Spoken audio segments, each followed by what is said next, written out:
1984, Vaticano. El Papa Benjamín II ha caído. Rodeado de los pocos fieles que le quedan, solo puede reconocer su derrota. Luego de 5 años de lucha encarnizada, las fuerzas protestantes han logrado aplastar a los ejércitos de la Santa Sede. El Vaticano acaba de caer. Cuando surgieron en el siglo XVI, las ideas anti-establecimiento de los protestantes fueron sofocadas brutalmente por la Iglesia Católica. Secretamente, siglo tras siglo, crecieron bajo tierra, a salvo de la represión, extendiéndose a todos los niveles de la sociedad. En el siglo XX se hicieron muy poderosas como para oponerse a los ejércitos católicos. Estalló la Gran Guerra de la Religión. Pero nada de esto sucedió.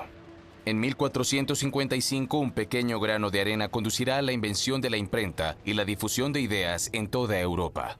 Nuestra historia no es más que una serie de increíbles eventos. Cada uno de nosotros puede influir en su curso. Desde el nacimiento de un imperio de 1000 años, hasta el ocaso de una civilización floreciente, desde el genio creativo de un puñado de hombres hasta una revolución cultural global, desde las visiones totalitarias más oscuras hasta las guerras más aterradoras, desde la heroica resistencia de todo un pueblo hasta la voluntad inquebrantable de una minoría. La más pequeña de nuestras decisiones puede influir en el futuro de la humanidad. Conocer el pasado es anticipar el futuro. Efecto mariposa. Gutenberg, el inventor visionario. 1438, Estrasburgo. Testigos ven una máquina misteriosa escondida en la parte trasera de cierto taller de Gutenberg. 15 años después, para asombro general, Gutenberg publica el primer libro impreso, una Biblia. 1517, Martín Lutero produce una impresión masiva de sus 95 tesis denunciando los excesos de la Iglesia Católica.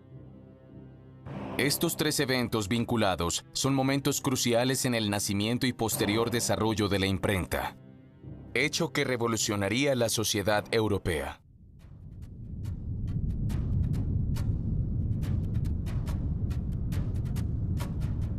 Actual Irak, hace poco más de 5000 años. En este vasto y fértil territorio, la humanidad está a punto de ingresar a una nueva era. Acaba de inventarse la escritura. Esta revolución fue impulsada por la necesidad.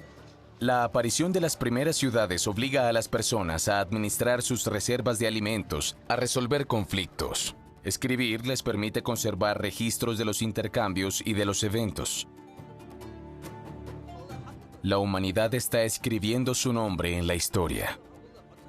Desde el tercer milenio antes de Cristo, todas las grandes culturas de Oriente Medio adoptaron algún sistema de escritura.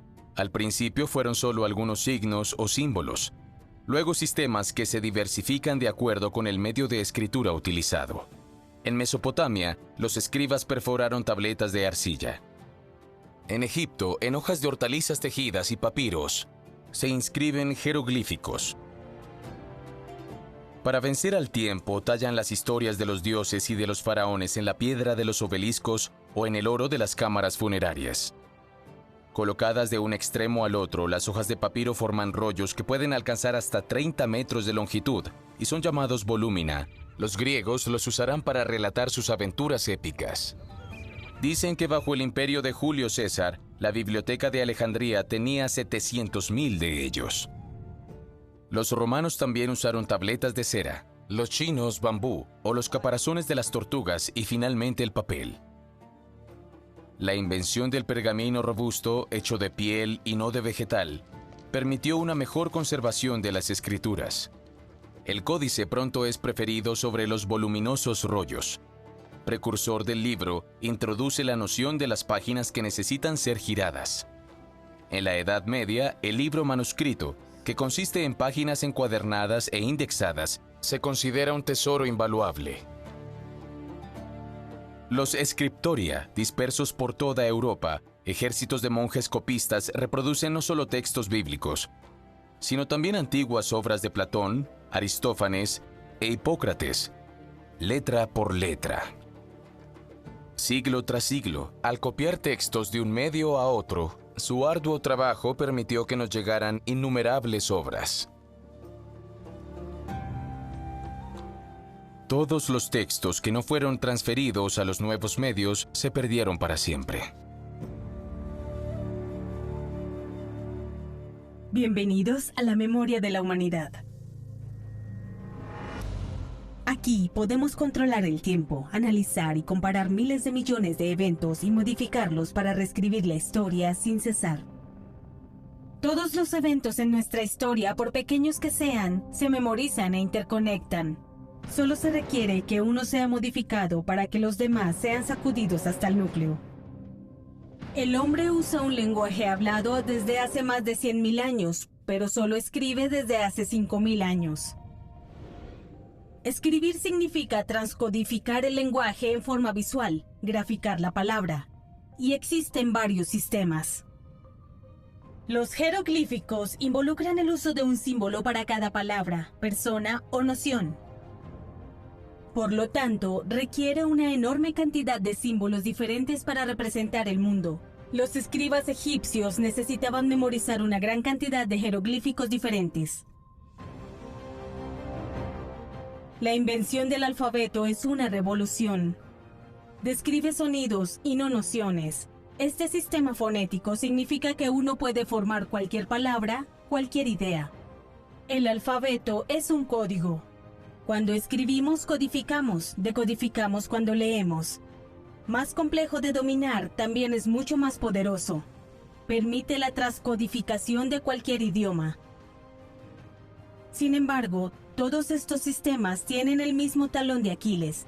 Si por una razón u otra se olvida el código, entonces es imposible decodificar los textos. Esto casi les ocurre a los jeroglíficos egipcios.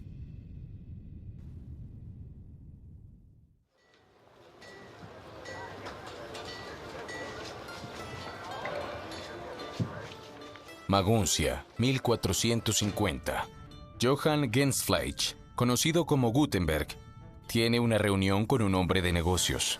Aunque proviene de una familia adinerada, necesita fondos para completar su gran proyecto, que es un secreto celosamente guardado. Aún no lo sabe, pero está a punto de cambiar la historia. Gutenberg nació alrededor de 1400, en la pequeña ciudad de Maguncia, en el Sacro Imperio Romano. Su padre es uno de los líderes de la ciudad. Entonces su familia está segura de sus ingresos. Pero Gutenberg no es un hombre satisfecho con un ingreso privado.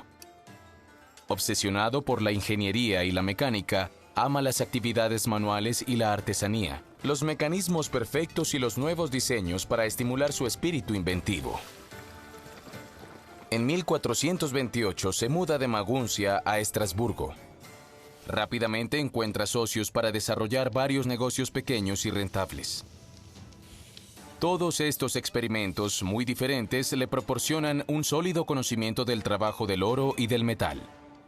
Pero escondido en la parte posterior de su taller, guarda su proyecto secreto para sí mismo. Sin embargo, un día, algunas personas afirman haber detectado una especie de máquina. Describen algo técnico, hecho de metal que se puede desmontar, aparentemente impulsado por una prensa. El inventor rápidamente se envuelve en el misterio. No tiene sentido tener ideas si otros te las roban. Pero Gutenberg no puede llevar a cabo el proyecto él solo. Necesita ayuda y sobre todo dinero. Y debe correr el riesgo de discutirlo con un financiero. Acude a sus asociados, entre los que se encuentra Andreas Drachsen, que muere antes de poder ver el trabajo terminado, pero no antes de haber invertido una gran cantidad de dinero en él. Los hermanos del hombre fallecido inmediatamente intentan apoderarse de la preciosa máquina, presentando una demanda contra Gutenberg. En 1448 el inventor regresa a Maguncia, pero el trabajo no está terminado. Todo queda por hacer. Gutenberg, un excelente ingeniero, necesita artesanos, expertos en sus campos.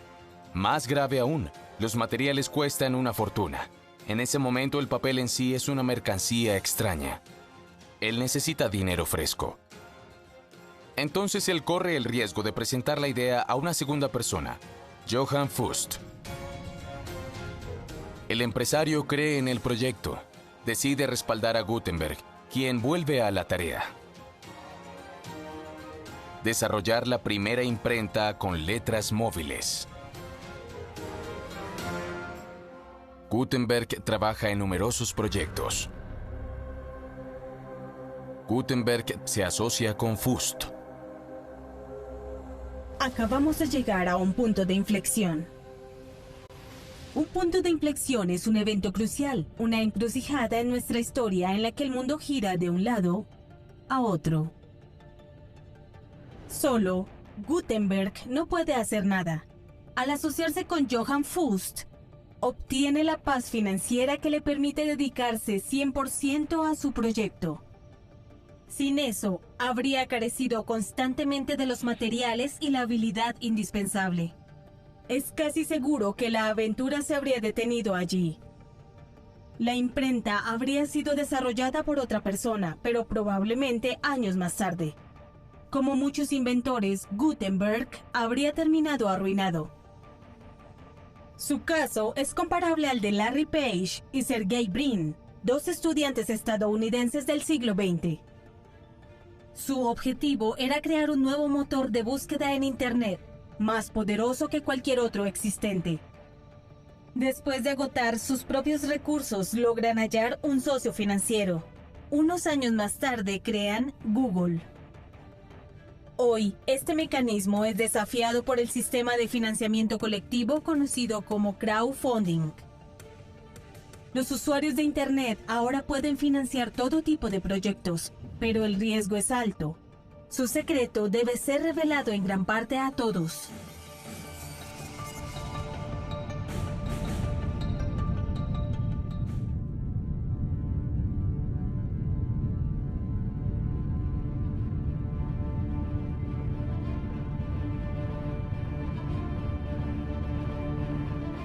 El trabajo comienza con la meticulosa talla de una letra que imita la escritura del periodo. Una vez endurecida, se convierte en un punzón de acero altamente resistente. Cuando se golpea en una matriz de cobre más suave, el golpe crea una letra en relieve. Esto luego se ubica en un molde en el que se vierte una aleación muy precisa de plomo, estaño y antimonio. Cuando se repite esta operación se pueden producir miles de caracteres idénticos. Luego pasamos a la siguiente etapa, la composición de la página.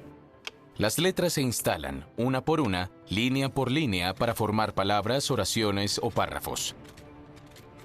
Los espacios se calculan cuidadosamente para que cada línea termine exactamente en el borde de la columna. El marco es atornillado. Las letras cubiertas con una tinta negra y grasienta, hábilmente mezcladas para que no queden ni muy líquidas ni muy espesas.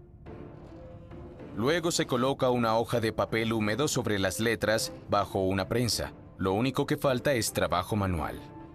Es tan simple como eso, pero alguien tuvo que pensarlo.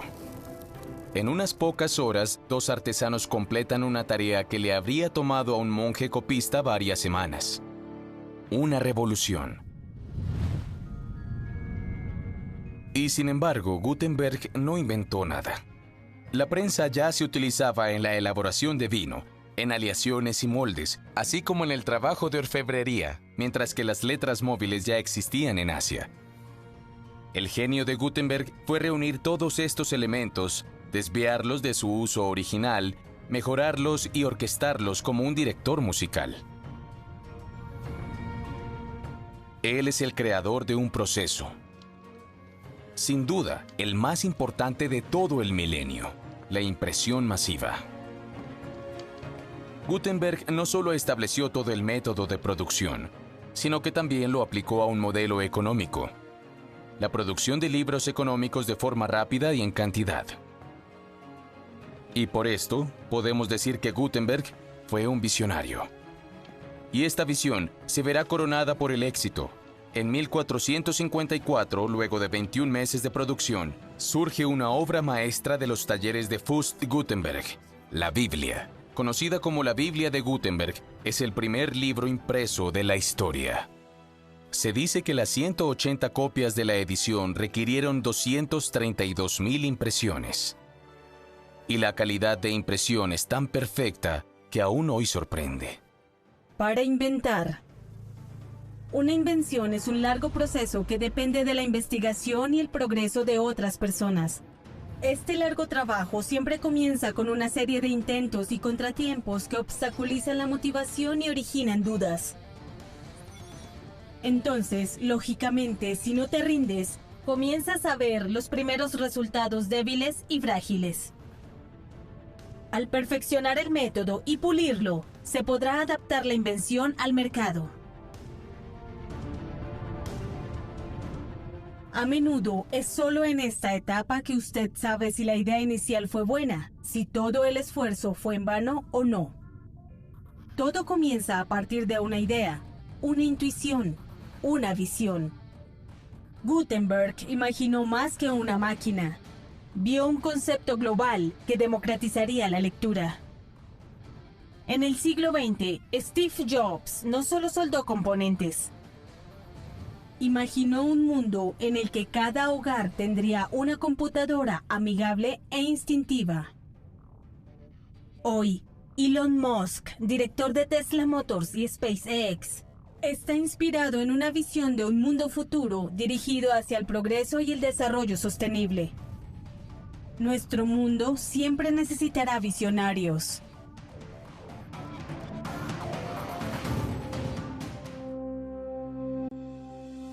«180 copias fueron publicadas.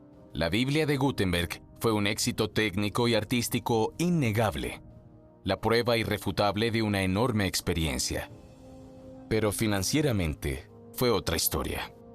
Fust, el empresario, invirtió una gran cantidad de dinero. Él espera el regreso de su inversión.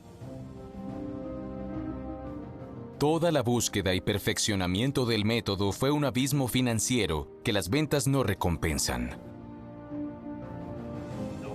La relación entre los dos hombres se deteriora rápidamente. Se tornan mutuamente sospechosos. Es entonces cuando Fust decide emprender acciones legales. Afirma que su inversión fue de hecho un préstamo y exige el reembolso con intereses. Finalmente, Gutenberg termina perdiendo este caso. A pesar de que evita la ruina financiera, pierde parte de su taller y equipo, pero sobre todo, ve cómo su ex socio financiero se convierte en su principal competidor. Porque Fust, aunque prevenido por la aventura de Gutenberg, no tiene intención de abandonar la imprenta, que sabe que es revolucionaria y prometedora. Más aún, forma una nueva sociedad con el antiguo aprendiz del inventor, el talentoso Peter Schoeffer. Peter Schoeffer es un duro golpe. Sin embargo, Gutenberg continuará su trabajo. Para él, la cantidad es superior a la calidad. La revolución está en camino. La imprenta despegará y conquistará toda Europa. Solo en el siglo XV, 15 millones de copias saldrán de las imprentas. En el siglo siguiente ya son 100 millones. Aunque el primer libro impreso fue una Biblia, esta nueva tecnología conquistará a todos, incluidas las mentes antisistema. En 1517, Martín Lutero publica sus 95 tesis denunciando los abusos y las desviaciones de la Iglesia Católica. Él no es el primero en oponerse ideológicamente a la Santa Sede, pero claramente fue el primero en aprovechar la impresión en masa. Más de 300.000 copias de sus escritos serán diseminadas de esta manera. Sus ideas se extenderán por Europa como un rastro de pólvora. Este es el origen de la Reforma, del nacimiento del protestantismo, que cambiaría la faz de Europa.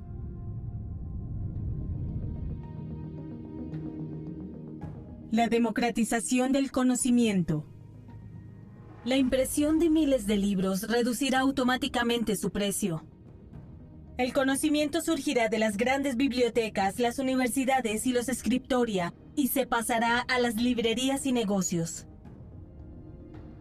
El principal beneficiario es la Iglesia, que descubre una excelente manera de difundir el Evangelio a una escala más amplia. Pero también permite que un gran número de personas consulte libros que eran inaccesibles. Nace una mente crítica. La oposición ya no se limita a un área geográfica, sino que se generaliza. Sin la impresión moderna, es casi seguro que el protestantismo se habría mantenido al margen. Nuestra Internet juega hoy el mismo papel. Las nuevas ideas aparecen en todo el mundo a la velocidad del rayo y se reproducen infinitas ocasiones. Los muros de nuestro mundo se caen de repente. El viento de la renovación y el conocimiento nacido en el siglo XV vuelve a soplar en el siglo XX y parece que no va a desaparecer.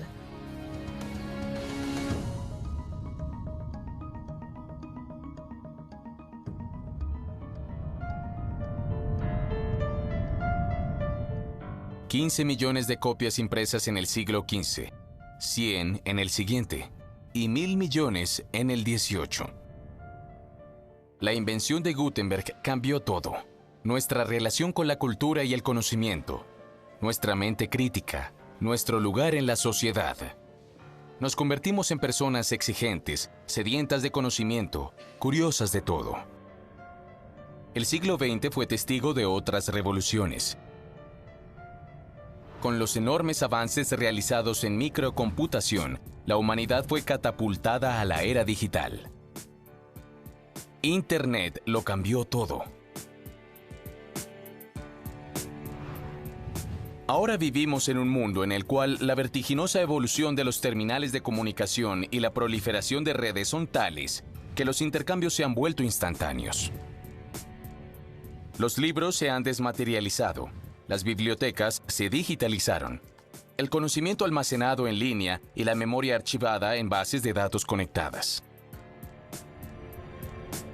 Si tuviéramos que digitalizar todo el conocimiento creado desde los albores de la humanidad hasta 2003, eso representaría 5.000 millones de gigabytes de datos. En 2010, esta cantidad se alcanza en solo 2 días. Cada usuario es ahora autor, compositor y director. Cada minuto producimos 350.000 tweets, 15 millones de mensajes de texto y 200 millones de correos electrónicos. Nuestra sociedad colapsa bajo una avalancha de datos. Este tsunami requiere la organización y administración de Internet. Así como el códex medieval con sus números de página, los motores de búsqueda nos ayudan a encontrar lo que estamos buscando en este océano digital. Para una pregunta propuesta, un algoritmo sugiere una selección de respuestas en un orden preferencial. Pero, ¿hasta qué punto estos motores están influenciados por parámetros económicos o políticos? En una era de noticias falsas, ahora la tarea del usuario es distinguir entre lo verdadero y lo falso. Nuestro cerebro ya no necesita recordar todo. Ahora debe sospechar de todo. Pero esa es otra historia.